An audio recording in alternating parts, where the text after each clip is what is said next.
Hello and welcome to the Brooklyn Rail's 985th New Social Environment. I'm Chloe, Director of Programs here at the Rail, and I have the pleasure and privilege of being your MC today for a conversation featuring John O'Connor and Rick Moody. And now I'll introduce today's guest and host. John J. O'Connor was born in Westfield, Massachusetts, and attended Pratt Institute. He received a 2023 Guggenheim Fellowship and has participated in residencies such as MacDowell and Skowhegan. He will be an artist in residence at the Cold Spring Harbor Science Laboratory this year. O'Connor's work is in public collections such as MoMA, the Whitney, and the Hood Museum. He co-chairs visual arts at Sarah Lawrence College and is a member of the experimental art and technology collective NonCoreProjector.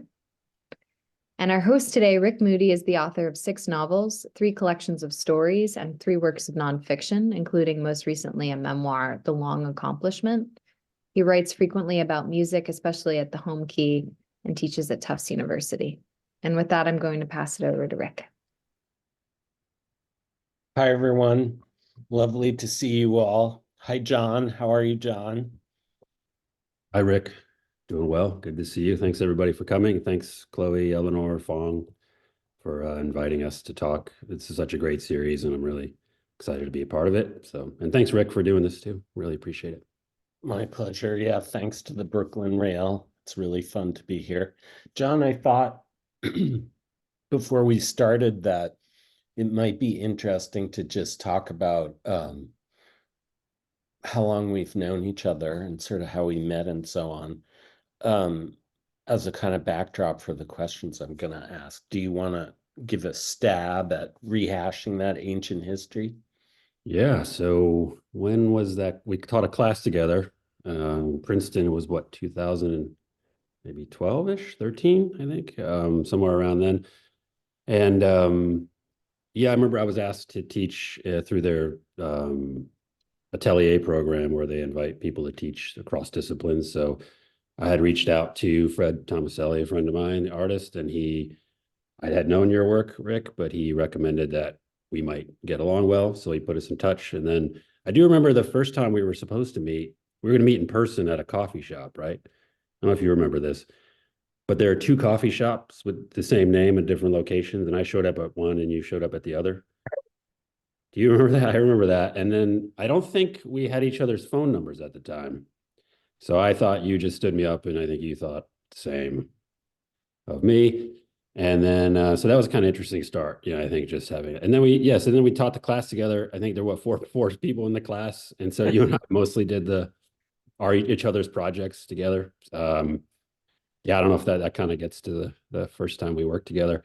I think we just really, I don't know, I felt like we really clicked and kind of had a lot of similar interests, and it was exciting to work together. And I took a lot from even doing a lot of the writing projects at that time too. So. Yeah, we were teaching, our course was on appropriation theory and practice. It was really fun. For me, it was an example of, early time when I got to think about getting text and image to go together in that way. I felt like those 4 kids were so lucky, the 4 Princeton students. Yeah. Everybody got massive amount of FaceTime with the professors. Oh my gosh, yeah, that was it was a lot. Yeah, it was 2-to-1 or whatever it was. Yeah, so but I know we kind of would, yeah, it was great because we driving into class together. We would talk about what was happening, what we did with the projects, and it was really just exciting. Yeah, and same, I think I'd always used text in my work to some degree, but that class and sort of working with some of those projects, I started thinking about it differently, and it kind of, evolved from there. So yeah, but that was a lot of fun, that class, definitely. Yeah. Okay, great. Chloe, do you wanna do a little image sharing, and I'll ask John some questions, and there'll be image going for you all to look at. So, John, I think the occasion of our conversation is your show at Pierogi, your great show at Pierogi. Yes. And I think most of these images document that show. So it's been a little while since your last show in New York, which I think is interesting. And, I think always about these things because I'm a parent and a full-time professor also. So I was wondering if my supposition is correct that some of the layoff had to do with being chair of the art department and being a dad and all that. So what's with the silence? Yeah, yeah, it was like a combination of things. I think you're right about most of it. Well, the last show I had with Pierogi was 2016, and that was right. I think my show, yeah, I don't think I know was right when Trump got elected. So like in the middle of the show, it just sort of like, it's all anyone could talk about. So I remember that was a pretty challenging experience. So after that, and my drawings take a long time. So I'm a slow worker. I kind of they evolve over the course of years often. So there was a lot of just kind of slowly getting back into the work. But yeah, I know and I know some colleagues are here today, but I teach at Sarah Lawrence. It's a really great place, and so I love the job. And I was getting tenure right around that time. I actually had my tenure interview right the day before the college closed for COVID. So I remember we were fist bumping. We weren't wearing masks at the time, but so people were still doing that. So I was working a lot towards tenure and putting a lot into that. And now I co-chair the program, and I think Angela Ferriello is here, so it's great to be able to share that responsibility with her. But then, yeah, then the parent, so then when COVID hit, and it just sort of, knocked everything out for a while. Also, it was a period of time where my son had this sort of strange, undiagnosed, we couldn't, misdiagnosed illness. So I took a lot of energy and time. It was close to a year of like really a lot of intense focus on that. Yeah, and then I think it just sort of was a combination of all of those things, teaching, the personal stuff happening, obviously with everything happening COVID wise, it just sort of slowed everything down.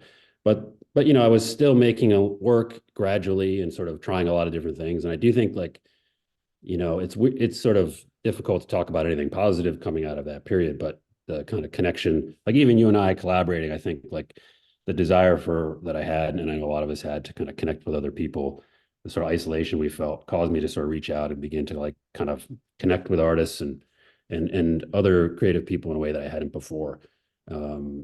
So I feel like, the NonCoreProjector group kind of really took on more prominence. And then I was working, you and I started working together. I don't know if we would have without the technology or that period. So I feel like a lot of collaborations happened at the same time.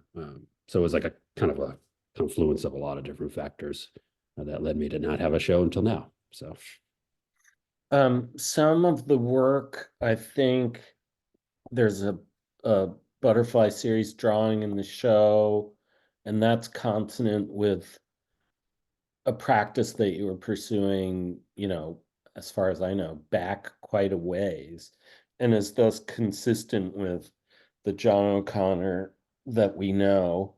But were there any during that period, sort of new techniques and conceptual approaches that occurred to you that might be featured in this show in a way that we didn't know before or didn't expect of the John O'Connor from before?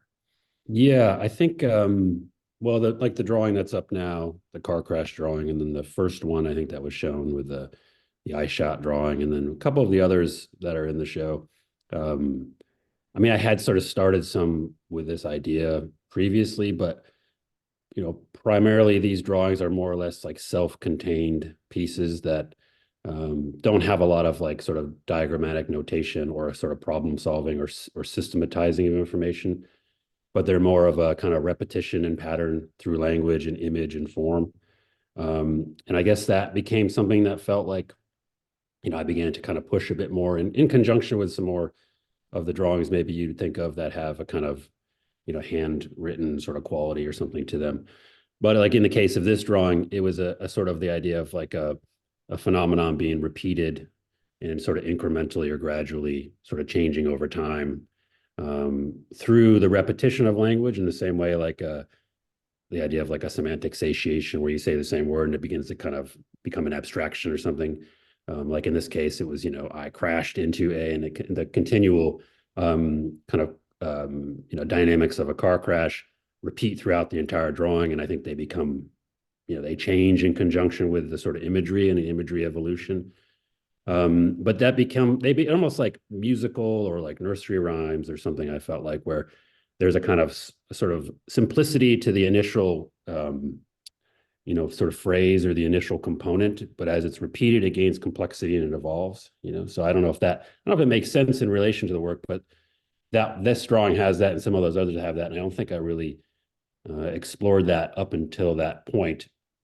And there was something interesting, about, thinking of how, your conditions would change without you knowing it, a sort of incremental transformation I was thinking a lot about. And I guess these drawings seem to kind of encapsulate it in that there's sort of the self-contained logic is more, is repeated throughout. And I think there's a kind of, I don't know, I think they maybe read as kind of funnier or lighter, but I feel like there's, like in a good song with a particular lyrics, there's something embedded in the meaning that you can't really, that maybe just reveals itself over time. This drawing is a little bit more like some of the ones, maybe a bit more previously, where there's I'm taking information and then sort of transforming it into form or images in some way, So those were both working in conjunction with each other. Yeah. I think you're alluding to your systems practice a little bit in this one, especially. And can you talk for people who don't know about that feature of your work a little bit about the way that you work systems into these pictures sometimes? Yeah, it varies per piece, but I tend to kind of, I got to look. I'm interested in maybe a particular idea, and I'll sort of usually something that I feel like I can't quite visualize. It's a phenomenon that maybe is happening in real time, or something that is difficult for me to kind of quantify or understand, and then I'll sort of use the information that I can gather of that subject matter through research, in any way I kind of collect data that feels like important. And then I often try to sort of translate that into a form in some way. So I will invent a system to kind of take, a set of numbers or letters and make them into an abstraction or turn them into a shape, sort of like allowing myself to sort of see what the phenomenon looks like, So maybe if you could just go back one real quick, Chloe, to that one before. And this one's a little difficult to see because it's got a lot of information, but this was all sort of news headlines around the time of like the Mueller investigation. And, there was a lot of obviously speculation about what would come of that. And I was sort of taking the headlines from all different news sources and using that as the source material and then quantifying the language. It doesn't really mean that there's a real pattern that I was discovering, but I would take the number of words in the headline, the number of letters in each word, and turn that into basically a system by which I could choose a lottery, a slot machine icon. And so the pattern is derived from the language. It's a little difficult to discern, like if you don't know that, and I kind of get lost in it myself. But that's a way to sort of get at this, like, how do I sort of visualize this phenomenon that's happening in real time, I don't know if that makes sense or if that's clear or helps, but each one's different. So this one is that, and then each drawing has its own kind of contained system, Someone mentioned Oulipo in the chat, and that's such an excellent gloss for me because that's a sort of literary movement that really, embraced systems and creative challenges. For example, Georges Perec, who was a famous Oulipian, famously wrote the novel that in English is called A Void, that has no letter E in it. It's an entire novel with no letter E, which en français would have been incredibly difficult because, the, for example, would have been impossible, which it also was in the English translation. So that's a sort of literary analog, but because I know you, I know that some of your conceptual apparatus has very specific visual arts analogs. Do you want to talk about sort of the origins of that kind of systems orientation? Yeah, you mean like some of the artists that maybe would be influence that? Sure, yeah. I think like what you described, the Oulipo is really an interesting one and an important one that I've thought a lot about. But yeah, primarily I'd come at it from visual arts. And so there's a lot of artists that would be sort of influence what I do. I think, when I'm thinking about, I've always thought about a lot is Alfred Jensen. And his sort of fusion of different types of systems and kind of overlaying different sort of sets of information or, sort of structures or hierarchies, and by overlaying them, sort of seeing what emerges as similarities or distortions or things that happen that become kind of new. My friend Ken Weathersby and I are co-curating a show that kind of the artist's work stems from the thinking of Alfred Jensen. So he's someone that I come back to quite a bit, in that, I think his paintings also have a real, since they're very large and sort of impasto, that they become kind of real in a physical way that I'm interested in as well. So there's the kind of, systems that he's experimenting with, but there's also the tactile physical reality that the paintings kind of have when you see them, so that they become kind of their own finished piece. They become their own entity, through the fusion of these different types of systems. That, I've always loved, Mark Lombardi. There's, I was a big fan of Cy Twombly's work as well, and still am. So many artists that would influence the sort of aesthetic, in addition to like, the sort of ideas as well, Should we pause over Lombardi and note that he's an artist that you and I have really both shared a delight in and an appreciation for, and it's worth mentioning that Lombardi was a prominent Pierogi artist, and Lombardi's work was really sort of part of what I think made Pierogi what Pierogi was at the beginning. And I know part of, at least for me, what makes Lombardi so impressive is the drawing piece of it. Is that part of what interested you too? The kind of also the distillation of the information into a form that felt so beautiful and kind of perfect in the end. But also the idea that there's this really dense, web of information behind the drawings that maybe I wouldn't be able to access entirely, but I could at least enter in certain points and kind of understand that there's a connection there. Yeah, it's similar in that way, in some ways, to Jensen, although more, over and like political and clear what he's talking about, but still, yeah, totally. Then the drawing part is something I just loved as well. The fact that they're, graphite on paper. Yeah. Just beautiful pieces. Yeah. So, oh yeah, big. I never met him, unfortunately, but I always wished I had. Yeah. Well, that sort of leads us to the text issue a little bit. Because I feel like your interest in text is quite singular, and especially now, the Butterfly series use text in a way that's, very narrative. It's good that this one's up because it's sort of an example of this narrative quality. So it's not just, I know you love Baldessari. I love Richer. We both loved the Richer show at MoMA recently. Your use of text is so significantly more ambitious than those artists. Can you talk a little bit about how that developed and how you found yourself using the text in specifically narrative ways instead of merely abstract ways? Yeah, part's probably when we taught the class together, just thinking more about like different ways to use language. I'd always used it even in those, like even my earlier work, which was more systems based. It would be a note. I'd add little notes or sort of fragments of language. This series came from, well, I had done a drawing about sort of like drug interactions based on their side effects. It's a little hard to explain, so I won't get into that. But I was interested in the idea.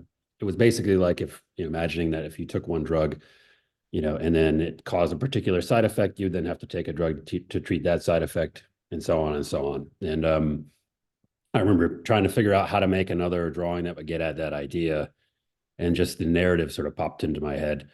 And I sort of thought, well, why don't I try to write it in terms of a story rather than make it, something that feels like it's just, drug, this. So the first drawing, I just was like, I'll treat it like it's, like a page in a book and go from top left to bottom right. And, then kind of got really interested in the story unfolding line by line. I didn't want to like plan it out ahead of time or, like think too much about an arc of the story. So I just, yeah, it's hard talking to you, a writer, about this. I have no idea, they're embarrassing to read now. So I tend not to look at them for too long, but the idea then was like that the idea of the butterfly drawings was more like sort of this idea of the butterfly effect, in the sense that the first line or everything that the person comes in contact with sort of directs their behavior or their path in life, so almost like a Markov chain, where you can predict the future through just the conditions of the previous sort of phase or state of the being, and it became kind of ridiculous, but at first it was drug related, and it was like someone takes an aspirin or something else, and then it causes them to kind of, the next line is their reaction to that, and the next line, and so on. And then I tried to incorporate, more like sort of ideas, like things from the external world, which would be, different imagery, symbols, logos, all different types of products that I could imagine you would encounter, that even if sort of incrementally affected your behavior, would move you in a particular way. And then when I finished, I think at the end, the first one, I thought, well, it'd be interesting to sort of see if I could pick it up for the next one, And so for each of the drawings, I plan to do one for all 26 letters of the alphabet. I'm only on letter E, so I think, it may not make it, but each one picks up, this is C. So this is the one, like, so this at the end of this story, D picks up where this left off, and this story continues. They're really large, as you can see, so they're very like time consuming. And then it became more like a pictograph or something, where there's the idea of like kind of reading and decoding, but also kind of looking at an artwork in the way you look at a page in a book was interesting to me, where you're not trying to, the composition maybe moves in different ways according to the symbols, but you could basically read it in the way you'd read a page. And so I thought that was intriguing as well, because it kind of took some of the, the sort of idea of like, what would the composition look like, or what was I doing, out of it, and let it just be purely about the idea, and there's like a lot of references embedded in them, a lot of them that I get really into it at the time. And, there's things like my son was into, that maybe, I don't know about this one, but there's different, personal stories, there's like video game, there's like all references to all things happening at the time, even in the news. So it becomes like really, it's interesting in that they take so long to make, yet they're so fast to read and kind of, I don't know, almost meaningless, I feel like. So I don't know how you perceive them, but anyway, I'm kind of rambling on about them, but And do you perceive the narrator of the butterfly paintings to be John O'Connor? You mean me, or just another John O'Connor? That'd be great. Yeah. Oh, by the way, sorry for saying paintings, butterfly drawings. Oh, no, it's okay. Yeah. I mean, you, John O'Connor, are you the narrator? Yeah, I don't really think, I think of it sort of as like based loosely on what it would be me, because that's the story I could probably be best, I can best tell. But I don't think of it as, I don't identify it as specifically me, more of like somebody probably like me, but that's interesting too, because sometimes I like the show, I had not this one, but the previous one, people would sort of assume that it is me in the story, like I'm the one in the story, or not even that particular story, but other drawings as well. So I think definitely there's references to like my own life and sort of, my early jobs and things, but I don't know, I sort of feel like I never thought of it purely as my own. It just kind of, because it just goes off in some direction that's totally unrealistic and impossible. And do you think of these, this is my last question about the butterfly drawings, so we don't get hung up, but do you think of them as having a 26 panel thematic arc? Are they going to go to a specific place by panel Z? Ooh, no, I don't have any plan for that. No, I have no idea where they're going. I am feeling like the challenge with them, and you can see in the sort of back left corner, that's the newest one that's in the current show, that they're difficult. They got difficult to make. I just feel like if they get too repetitive, or if I can predict how they're going to unfold, they get a little bit less exciting. So I have plans to sort of change the system by which I make them. That drawing in particular, the last one of the group had an idea, sort of like memory loss. So I was thinking of everything I kind of came back to in that, and that was like something I'd, have some, not significant issues with memory, but I have, some Alzheimer's in my family. So I thought a lot about that in drawing, but overall, yeah, I don't know where they'll go. And it's kind of exciting to think that I have no idea where they'll end up, And yeah, I probably will never finish, but I'm going to keep trying. So yeah. Chloe, go back to that figure 8 one, if you would. Yeah, can we just linger here for a second? So, John, I was saying to you earlier that I was really interested in the title of the show, and it's actually a good sort of point of departure from what we were talking about with the butterfly drawings. Because the title of the show, which is Man Bites Dog Bites Man. Is that exactly right? Did I quote it exactly right? Yep. Yep. Yeah. So my contention is the title of the show is an Ouroboros. That the whole point of the title is that it can attach one end to the other end and then sort of travel around in the circle. And textual narrative works are infrequently in this form because it's difficult to pull off. Like a prominent example is Finnegan's Wake by Joyce, but there just aren't that many of them. And it's such an interesting way of thinking about language and narration because it's thinking about the language partly as a topography, as a shape almost, you know. Mm. But when I was talking to you about it, we got talking about this particular image, this figure 8 one, because I feel like it also dramatizes this Ouroboros kind of structure a little bit. So you want to talk about how you made this one? Because it's really interesting.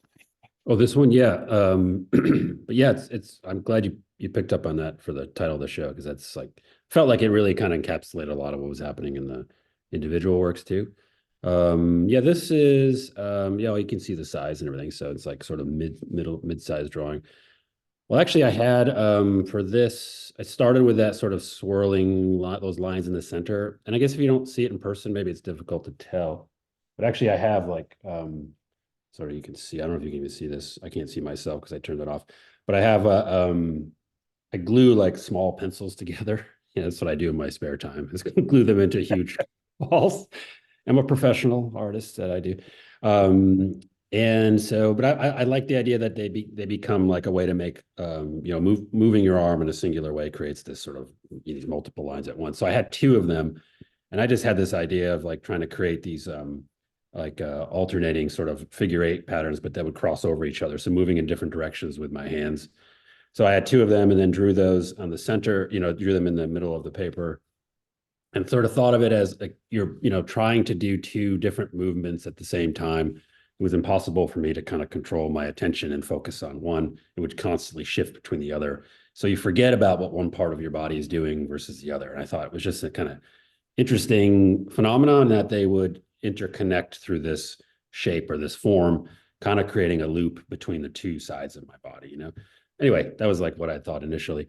And then I just went in and I thought, well, I want to make those more. So a lot of what the work is like, I'll sort of have an idea, then it's like I try it, like it's like an experiment, sort of evaluate what it looks like, add something to it, kind of move from there. Either it's an idea or kind of a material that I'll try to add to it, or draw something visual to let it kind of expand. So in that case, yeah, I filled around it to kind of filled it in with graphite to make it really stand out, that those lines and that sort of swirl. And then it felt sort of like almost like a wormhole, something that was moving into space a bit more, or it kind of had this feeling of one thing being aware of the other, almost, is sort of how I started to feel it read. And so consciousness of consciousness, the title originally was, I had that in those, like, I'm pointing at it on my screen, but if you go back for one sec, Chloe, yeah, I originally had it in those like exterior sort of circling, those little like lines on a white ground. But I'd written it out and it just looked too sort of blatant and like too, I don't know, you just read the words and it took away from the image. So I painted it out and then just did this sort of like line in between the letters on top of each other. I rewrote them on top of each other. And so this idea of like consciousness of consciousness of consciousness, sort of this idea that there's an awareness of the self, which is then also aware of the self, which is aware of the, so this kind of like continual sense of one thing being aware of the other from the same unit almost. That makes a lot of sense, I'm sure. So hopefully, yeah. I mean, what's interesting to me about the title is that it has the circular feature that we were talking about, but it's also an acknowledgement that you can layer onto the ground and create a meta narrative, Yeah. So consciousness of consciousness is a beautiful, musical repetition, which is sort of a ground level construct, but it's also evoking this meta narrative that can take place too. So it's like it's going in two different directions at the same time, or two different dimensions, I think is exactly right. Yeah, I like that description a lot too. And also like with it all, with all the drawings, I kind of lose myself in, like I'm sure artists who just sort of get wrapped up and caught up in all the details and like what's happening on that small incremental level. And yeah, it's so when I sometimes just talk about the drawings, I talk about them sort of almost like forensically in reverse, like what did I did here, did that, did next, and sort of I don't know if in the end it really yeah, I don't know what it does to inform person in terms of thinking what it's about, but I guess there's other things involved in it too, but it's that's the basic idea of the, at least the construct of the drawings. I mean, it's often with this work that it means to be about the technique, and then leaves the aboutness.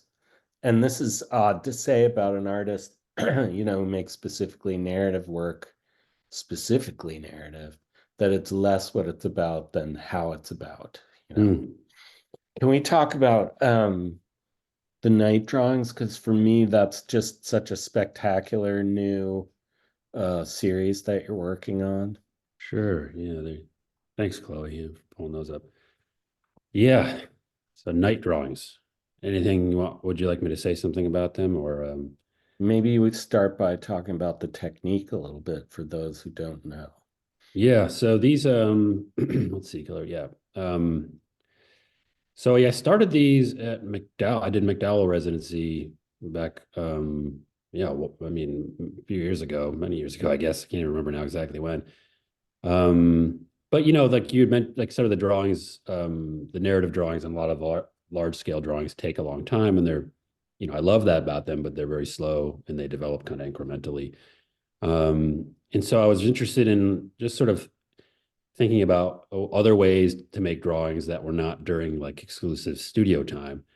And I was also thinking about, these moments when one thing kind of transforms into another, like a phase change, like when it's raining and it turns to ice, you can't tell exactly when that moment has happened, but you're in one state and you're in the other, but you only know in retrospect that something's changed.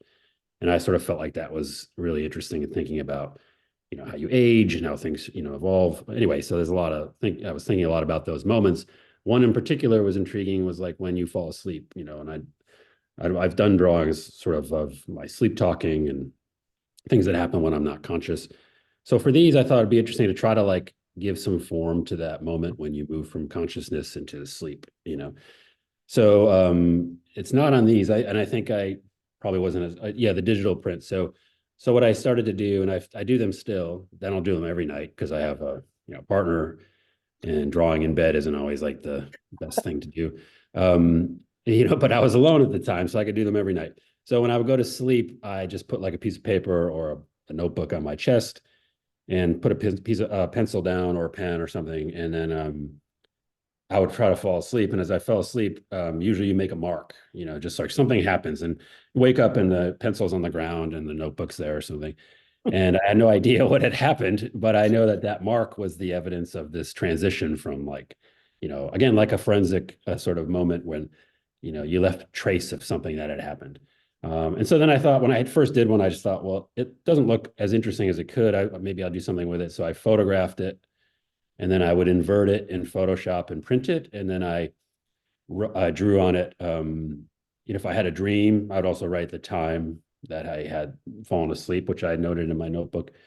And so like in this one on the left, there was a dream. I think I had a dream of power outage, and then I was attacked by a bear in that one. If you go to the next one, Chloe, I survived bear attack. Oh yeah, I have this recurring dream, and I had this one of a clown. I know I'm saying this here, a clown chasing my brother around a tree until they disappear. Anyone have similar dreams? Anyway, so that, and then I think the other one, there was like a car crash. Yeah, so I'd write down the dream and sort of thinking about like what maybe was happening, in my brain at the time I fell asleep. So yeah, but they're like, I like the contrast to the other drawings because these take no effort and they are very fast. So involuntary drawings. I'm really interested in the photo reversal piece of the process because it seems so non-intuitive. I mean, you could easily make these pieces simply on the white pad with the, whatever it is, ballpoint or pencil or whatever you're using. So how did the photo reversal part occur to you? I think it was just in looking at them, as a mark on paper, they felt a little. I just didn't feel like enough for some reason. It just felt like they were looking like any kind of scribble on a piece of paper, maybe, or any kind of mark. Yeah, and so I just was trying to. Oh, so what I did instead of not photographing them, actually, I scanned them on a flatbed scanner. Hmm. So treating it like it was like a piece of evidence that you would find, trying to get all the sort of nuances of the paper, that's sort of where the idea came from. And at first I would just thinking I'd just scan it and just, reproduce it that way, but with a really heightened kind of sense of like, here's all the creases and all the little marks, and as if you were looking for fingerprints or something. But then flipping it and inverting it felt then like it was almost like a nighttime, it became like kind of a little Hmm. bit more atmospheric and a little bit more like it took it outside of being just a pencil on a piece of paper, and it felt like it sort of transformed it into something that seemed, yeah, less made by me, maybe. I don't know exactly. It just felt like it worked. The scanning of it made sense and trying to get as much detail as I could, and then the flipping of it felt like it was it just transformed it in a way that felt like it was new. I don't know what it does for you, or if you even knew it came from that, but I don't know if it, yeah, I'm not sure, but yeah, I don't know what comes across, but that's what I was thinking. I mean, what I love about these pieces is that your large scale drawings are so labor intensive and, by and large, they're really clean. It's like first rate drawing. They're really tightly organized, but these pieces are not that at all. And as a result, a kind of you know, earlier moment of art making, which for me is resonant of Twombly a little bit, is this sort of primitive idea of what a drawing is, like how much line activity is required for it to register as though it's an artwork of some intention. Mhm. Presumably if you're asleep, we don't know what your intentions are, and we're only thinking about it as though it's dream work. We think about it, the way Freud or Jung would think about it. Uh, but then that's still intention of a kind, Mhm. like those late de Kooning paintings, everyone used to argue about whether de Kooning intended those paintings, whether he was still capable of intending at that point. But for me, there's some intention. It's just we don't know what it is exactly. Mhm. And the Yeah. same here.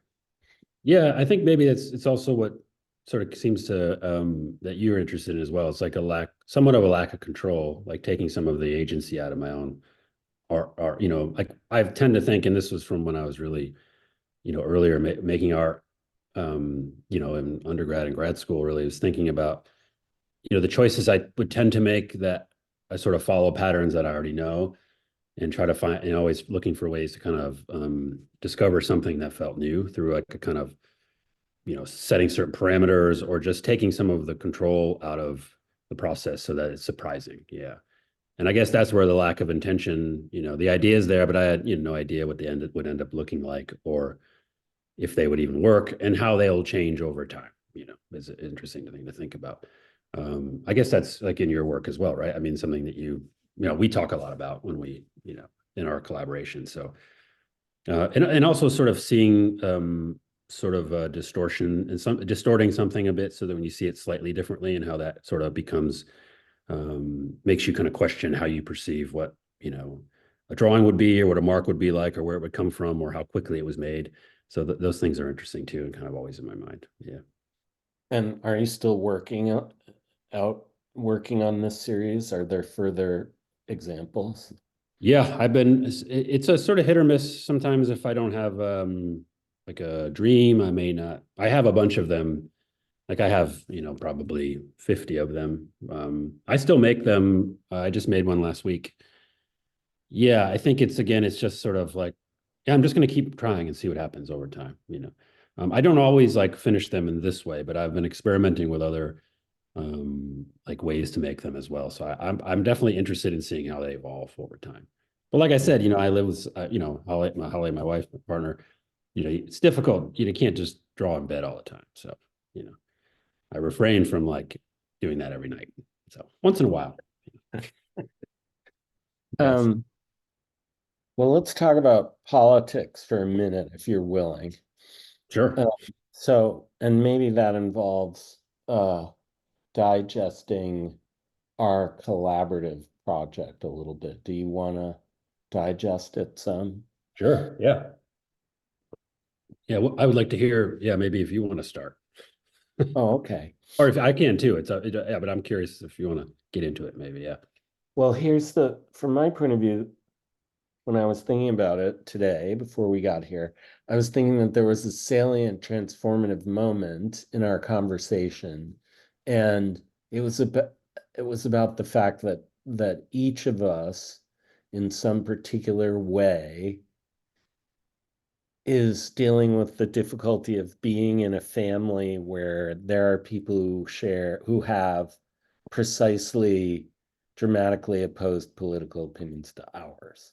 And I remember there was a NPR show about the sort of great sort of emotional entanglement of the example they used was primarily people who had kind of gone down the QAnon rabbit hole, but just being in a family where you really have to deal with this. And my normal position about it is that I'm a little bit not wanting to talk about it. I'm reticent. But I knew that you were going through similar things. And so I felt like we started talking in detail about it after I had heard this NPR piece. And we very quickly started looking for these opportunities. These images, by the way, are all ones that sort of have to do with our collaborative project. We started talking about conceptual approaches to thinking about how we might make work about this very difficult time that we're in. That's sort of my version. What's your version? Yeah, I mean, I know that's that's a lot of where it came from, what you and I were talking about. And I think like for me as well, the sort of the way that we, and I would include myself, obviously, we're all like how we come to believe something as being kind of true, follow that, sort of path from a kind of experiencing something to sort of internalizing it, to thinking about it, sort of assimilating it to your belief system and then acting on it. And I think that's also where the cyclical sort of ideas in the show come from. And then I think they're in the work you and I have been doing as well. I think that Pizzagate, that phenomenon was like an important one in that what was interesting to me, and maybe interesting isn't the word, but the idea that someone would come to believe something is true and then act on it. So the guy that showed up, to try to free children from, the pizza place was really fascinating in that the kind of belief translated into a physical action, and so I think we started thinking of that. We were also talking about Lombardi's work, right? And talking about kind of conspiracy, sort of political connections, like, and the imagery that we were interested in as well, I think, like sort of affected what I was making and what you were sort of sending me. And just like, so everyone knows, like we'll go back and forth, like you'll write some material or we'll come up with an idea or a topic, and then you'll maybe send me something or I'll send you some images and we'll begin to kind of go back and forth in that way, right? I mean, so it feels very much like it's a kind of like I give you something, you change it, you send it back to me, and it begins to kind of evolve. These are the images, but there's a lot of the amazing writing that you've been doing as well that's a part of it too. So does that belief sort of part of it come into play with you? Is that sort of, I guess that was me too, I mean, I really feel like the Lombardi image was an essential starting point. In fact, I remember I went to Joe and Susan from Pierogi and said, my students don't really know about this Lombardi's work. And that's a really good example. These are all cities that significantly experienced the Black Plague. I gave John a list because we were making this during the really hard part of COVID lockdown. So I looked up cities that had had, a lot of plague, uh, illness and mortality, in the 14th and 16th centuries, I think, primarily. And we started trying to make images um, to try to sort of schematize that. And I felt like, the Lombardy thing for me is about, as you said earlier, the incredible accomplishment of finding a way to schematize these relationships that he was really worried about, and thus, make very effective art that has a, rhetorical component to it too. And I felt like, so we started trying to think about how can we do this and write about, make work about, uh, what was happening at the end of the Trump administration and what was happening during lockdown, sort of politics of COVID in 2020. Yeah, and I think we were, like we weren't coming to it with a sort of point we were trying to get across, right? It was more like taking the information that was there, like the stuff that we were surrounded by, and beginning to make things from it, right? I don't know if you felt that way as well. Not as if you're going to read this and come to a conclusion, but we're sort of thinking about how do you create sort of artwork from that experience, Yeah. Some of the portraits I was making as well. A lot of it's digital, some of it is actual physical collage. But another thing about being able to work, like you were talking about the nighttime drawings, what I loved about these was just being able to work in a different way. So I was working in Photoshop. I was also printing things out, rescanning them. So it became really like a experiment with new ways of work. I had never really done, much work digitally before. And even like the one before, you sent me that the text, and I printed it out. I cut out the words, pasted them down, scanned them. So the process was really interesting. And then it just felt like, you're taking the actual material of the time and sort of transforming it into something new. Yeah. Yeah, I'll give him, sorry, John, Sorry. go ahead. No, I just was yeah, please.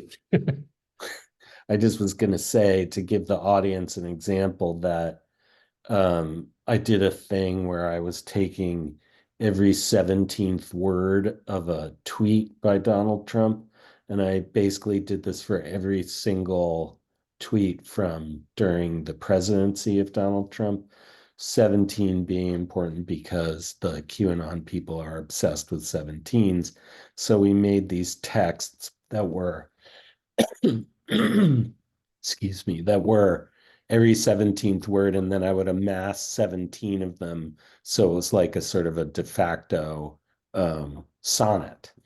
And then I gave these to John, and John made images to go with them. And then similarly, uh, uh, I was interested in this idea that some of the QAnon, MAGA belief system stuff sounded like phrenology to me, and less like phrenology in the literal sense, but that the system of belief was like a phrenological system of belief. So I basically made pieces using early phrenological texts, and then little bits of detail about various people from that time, meaning the early Trump time, and John made portraits to go alongside. So these were two strategies for the engagement. Yeah, and Chloe, if you don't mind going back to like the first one, it had like the yellow circles, one more. That one 40. That was one from the 17s that you had given me. So you can't really, so I'm really interested in some of the work that I have, like sort of patterns that are mathematical that then also can surface in sort of real life or in through language. And so you gave me a list of all of those. I think it was the list of all of the 17 or one particular poem. And I went through and kind of marked off the 17th letter within each of those. And then it created this sort of pattern that I then translated onto the drawing. And so that this sort of is a distillation of that process. It's not like, again, it's not a one-to-one connection, but it is the idea of that kind of becoming into a visual form, So kind of getting at, it's like the language turns into a pattern and a kind of visual pattern, that has a kind of, inside outside, a sort of like, I don't know, if felt like kind of molecular or organic, kind of like a growing, almost like Frankenstein-like feel to me, Yeah, I mean, I would say one exciting part of the collaboration is that we've gotten so much better at sort of seeing into each other's ways of responding. I think over time, it's been part of the delight of it. Yeah. Yeah, so we made this artist book, I guess it's fair to say, but now we're even going further, I think, than that. Well, yeah, then I think we're going to try to do some versions of the butterfly, the narrative drawings, which I'm very excited about. So Rick, I don't know. Yeah, Rick's writing the narratives and then I'm going to try to draw them the best I can. But I'm excited about that phase. It's going to be pretty cool too. I think we're sort of at the time when I'm meant to say, Chloe, read us some of the audience questions.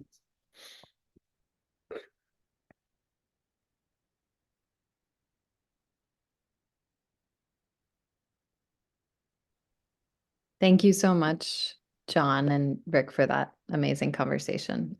We do have several audience questions, so I will give folks a chance to unmute and to ask. Let's see, the first question is going to be from Mara. Mara, I'll give you the chance to unmute. Thank you. I'm Mara DeLuca, and I'm joining you from LA, and I'll see your show next month, so I'm excited for that. A question about your process, considering your material of the colored pencils and specifically with the narrative drawings, if your process is entirely predetermined and planned with those works, or if there's an organic unfolding that happens more in relation to the automatic processes that you've described. Yeah. Yeah, no, nothing really is planned. That's the exciting thing. I mean, obviously I have an idea and kind of have some things that I go into each drawing thinking about, but primarily, I'm most excited when the drawings kind of evolve in real time, sort of without me knowing what path they'll take. So I really like having an initial idea, starting it, and then, they take sometimes years to make. So there's a lot of time for other things to happen, like it's very slow, kind of meditative. And there's moments where I'll kind of have like a clear idea of like, I'm going to fill this area in or articulate this particular, aspect of the drawing.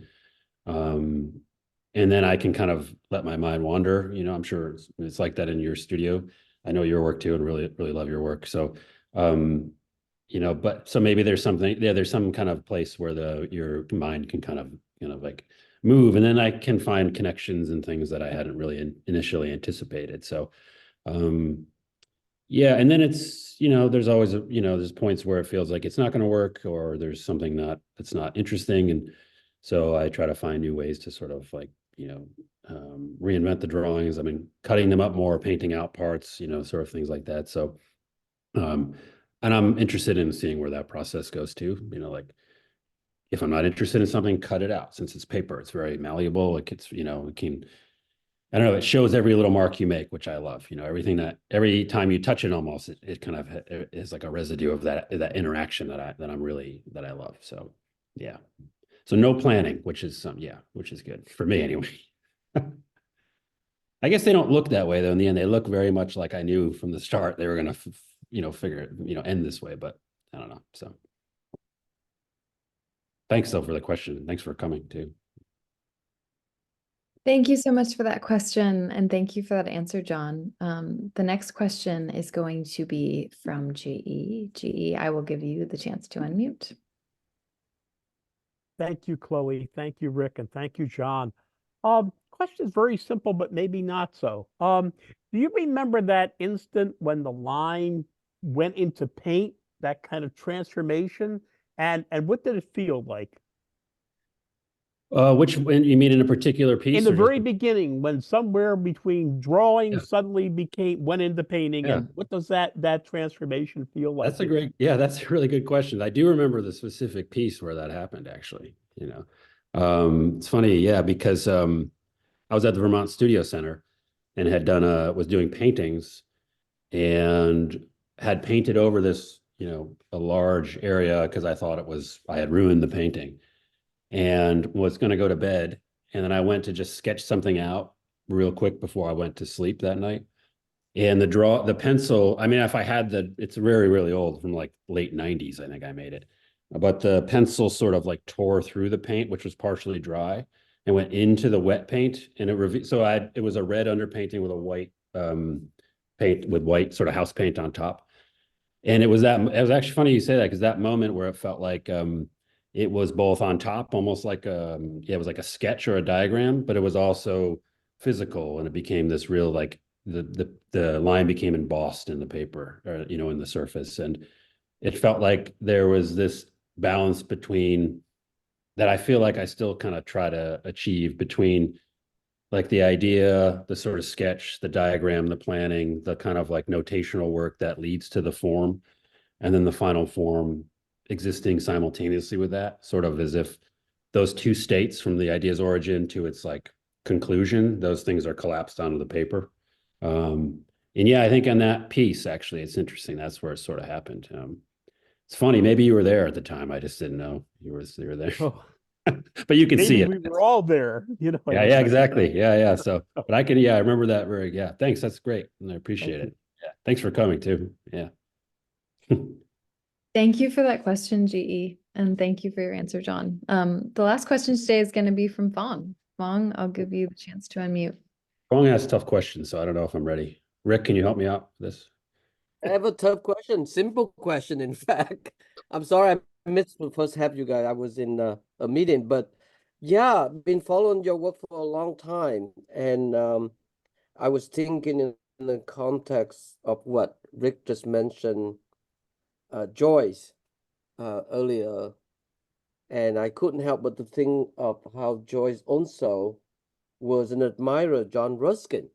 And you remember Ruskin wrote this wonderful group of letters, the letters to the workmen, because he was so invested in the laborer, the hand labor, and it's happened to be the brilliant review of one of my favorite American writer, who of course known for Geography of Imagination. It's so brilliant. I've been reading him recently more and more. Guy Davenport, remember Rick? Sure. Amazing writer. He wrote The House Jack Built. That's the one. It's really 23 something letters for Clavivera. It's pro cantos, ideogrammatic forms, shaping them with a certain poetic sense of imagery, which is something I associate with your work. Not that different, and yet so different from every other artist that we mention and admire, including Mark Lombardi. The certain desire to create a certain system and whatnot, but the recurrent in the mix of injecting literary and poetic sense of imagery, there's allowance. Great part of it is allowing for recurrent in patterns, repetition, by juxtaposition, but also intuition of likeness among the similar and, more important, unexpected things. And I think that's how I think of John's work. So what I'm trying to ask is that Pierogi have championed so many artists who are committed to also allowing that kind of undertaking, pictorially speaking, without ever really, being so specifically in museum specificity, because John's able to do this work for so long without even the need to make painting with oil or acrylic, whatever. It's work on paper. It's fantastically specific to his own need. The question, I forgot to ask the question, but anyway, the question is this. The question, I remember coming to New York in the late 80s. It was, I believe, the works of self-taught artists. I remember going up to a gallery uptown, Hirsch Adler Modern, when it was still in Madison, just across from the Frick, 70th and 71st. And there was a show. In the front room was Rosette Boy's drawing. Would you believe it? And the back, Bill Trailer. Wow. Bill Trailer. Huh. And I was so moved by it, obviously, but I were able to see the same commitment in the medium. You know, boys, as you guys know, otherwise being teaching, making sculpture and performances, is the drawing that I admire the most. And so I'm just wondering whether it's accurate to say or fair to say that through the avocation or advocacy of self-taught artists, whether Bill Trailer or, you know, James Castle, I remember in the early 90s, there was several shows at Notler Gallery that I remember Terry Winter went there and he bought like 20 of them, you know, when it was affordable. All I'm saying, you were aware of that emergence of drawing as being legitimized as a legitimate practice of equal footing to that of others, people who make oil painting and whatnot, including our friend Bruce. Yeah. So You mean- is that a Yeah. Did you say, was I aware of it, or is it yeah. Yeah, I mean, I think I mean, I didn't experience it probably in the way you did, but was definitely aware and always admired. You know, you mentioned James Castle. I mean, many artists that were drawing, you know, and using paper in a way that felt like it was central to their practice. You know, like I felt like what I loved about James Castle's work, and I thought about it a little bit in terms of the cutouts, was those newspaper pieces where he would cut out a certain, like a letter, and then he would just sort of reposition it back into the same piece, you know, that there's this act of like sort of, I don't know, almost like it's surgery where you take something out, you remove it from its hole, and then you put it back in, it becomes this new thing that slows down your reading of that very kind of common or like easily digested form or language, you know. But yeah, and then in terms of drawing, I mean, when I went to Pratt, there was a strong drawing tradition, I think, at the time. So some of the faculty were like interested in drawing, and I loved drawing because it allowed me to be more, I could experiment more, I could use the paper a bit more sculpturally. I mean, if I screwed up, I would just flip it over, or I could you know, throw it away, recycle it. But also, and I don't know if this is your question as well, but I mean, my love of sort of working on paper and doing drawings, what I also really liked about it and still do is that it's basically impossible to erase or to get rid of everything you've done. So like every aspect of my thought process is visible. And I think I have a tendency to want to, it goes back to Mara's first question, would have a tendency to want to kind of cover up or fix things that I had done that maybe I wouldn't think would look good. And so this is a way of like cumulatively showing a process from the start to the finish. And yeah, but I feel like drawing in general is sort of still not, you know, people think of it as maybe, you know, not on par with painting. And I think that, though, I hope that the drawings are doing something drawing wise that is a bit different than maybe people would expect out of a drawing, you know. So I don't know if that even gets at all what you're asking for, Fong, but I appreciate you calling attention to the drawing part of it a lot. It's really, yeah, central to what I'm doing. Yeah. Well, I mean, as much as you were sharing with us the night, you know, the night drawing, there's certain permission to exercise a certain autonomy of automatism, you know, the subconscious, whatnot. But it's still, you know, to me, the way sometimes I read it is the allowance of labyrinthian system, whether that we call system, Rick, you know, it's like in Daedalus with his labyrinth, you know. Totally, I mean, this is exactly what it go through Joyce again, and Ruskin, and even to some, you know, other related exploration similarly, is that how much is that system you build enough so that it have recurrent exercise of automatism, you know. And I think that's what is so interesting to see the night drawing in relationship as if you need that exercise on the side in order to go back to move forward, undertaking this complex system that you are building, you know. So I would prefer to think of it. I mean, Rick, you tell me whether this is an interesting reading or not, but you remember in, it might have been in the somewhere late 80s, maybe, part of the Charles Eliot Norton lecture at Harvard, where Italo Calvino was invited to give. It's called Sic Memos for the Next Millennium, remember? Yeah. I think he died before completing the 6. So in fact, it's only 5 memos was completed. And I'm thinking multiplicity. I think it may be chapter 4 or so, where he recounted the story of how the emperor Charlemagne fell in love with a maiden girl that alarmed all of his counselor, because the king should not fall in love with an ordinary person. So luckily she died, and he was completely fell in love with her corpse. So he wouldn't let the body bury. So of course that's going to be so morbidly luring to the attention to everybody. Because he wouldn't let the body to be buried. He just obsessed sitting right next to her.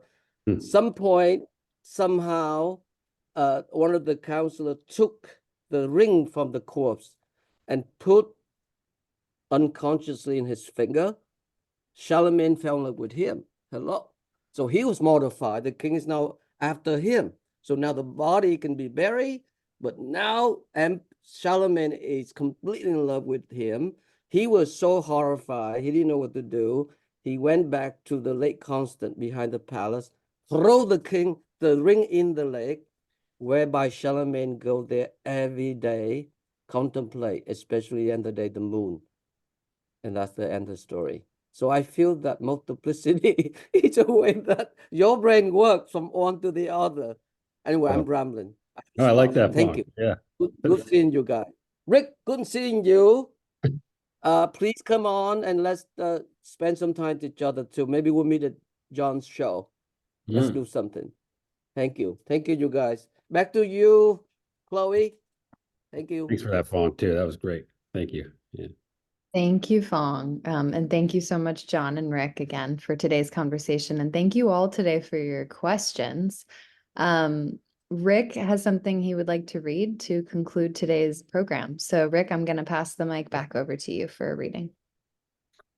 I was told by Chloe that normally the videos end with some kind of poetry reading, and thus my wish to read right now is not exactly a sort of wanting to claim attention. I'd rather talk about John, but I thought that I might read just since that's how these things have ended. And John and I are working on this project now, as we said earlier, that's my attempt to sort of make narratives somewhat in the voice of John's butterfly paintings that continue our articulation of sort of political themes.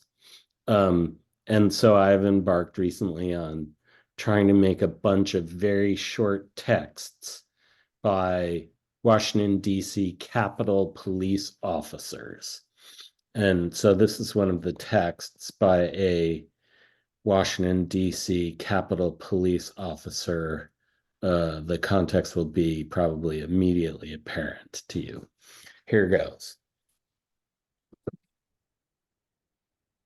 In my line of work, I used a lot of hydration type products. We were pretty physical, moving around a lot. Water was essential.